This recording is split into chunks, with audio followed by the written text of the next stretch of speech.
Isang batang Pinoy ang muli na namang makikipagsapalaran sa larangan ng boxing at tutungtong sa ibabaw ng lona. Ito ay si Arvin Pasiones na kung titingnan ay mistulang kawayan dahil ito ay matangkad at payat.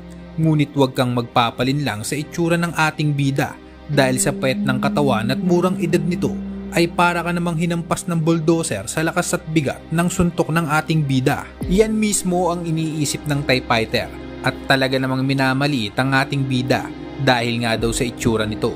Ginagaslaw at tila hindi nire-respeto ng Thai fighter ang ating bida at yan ay kitang-kita sa weigh-in pa lamang. Tila pinaglalaroan lang nito at pinagtritripa ng ating bida na kinakayan-kayanan lamang ito at dyan siya nagkakamali dahil sa laban ay malalaman niya kung sino ba talaga ang kanyang minamaliit. March 25, 2023 ay ikinasa ang laban sa pagitan ni Arvin Pasiones laban sa Thai fighter na si Saraut Jamtong at ito ay ginanap sa Ho Chi Minh City, Vietnam. Sila ay maglalaban sa timbang na 108 pounds.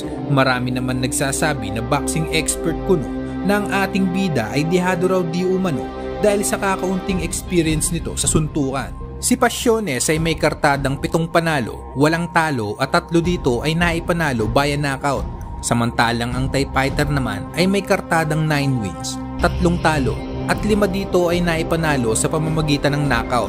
Di hamak na lamang nga sa experience itong Thai fighter at talaga namang may ipagmamalaki.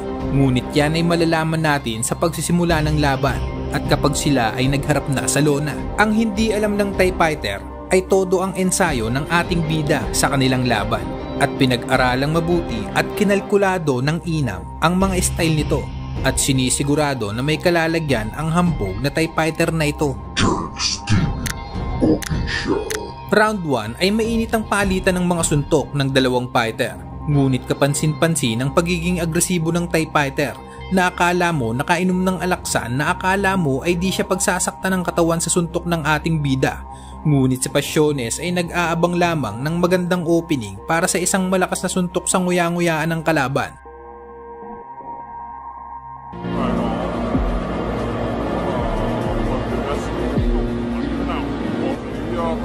Cho thấy mình không phải dạng vừa có những tình đã đòn vừa rồi.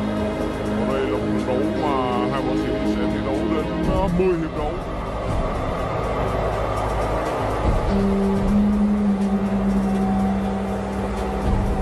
5 năm trước, Cuba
thì biến hóa đa dạng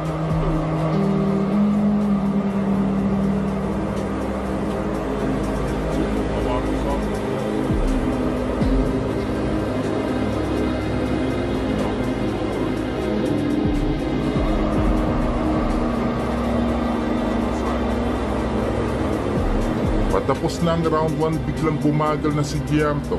Mukhang natunaw na ang amat. Sa round 2 ay kumonekta nga ang right hook na tumama sa nguya-nguyaan ng mayabang at hambog na TIE Fighter at nagbistulang rim ng motor na nadaan sa lubak kaya nabengkong. Kaya naman sa lakas ng suntok ng ating bida ay bagsak ang hambog na TIE Fighter at hindi na nakabangon.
Sa tindi ng kahihiyan dahil sa lahat ng kayabangan nito, ay ito ang kanyang napala.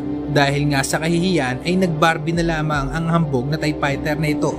At ang ating bida naman na tahimik lang sa Gedli ay lubos ang kaligayahan dahil sa pagkamanalo nito sa laban.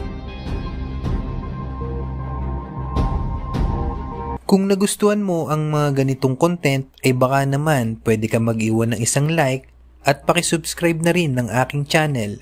Maraming salamat mga tropa.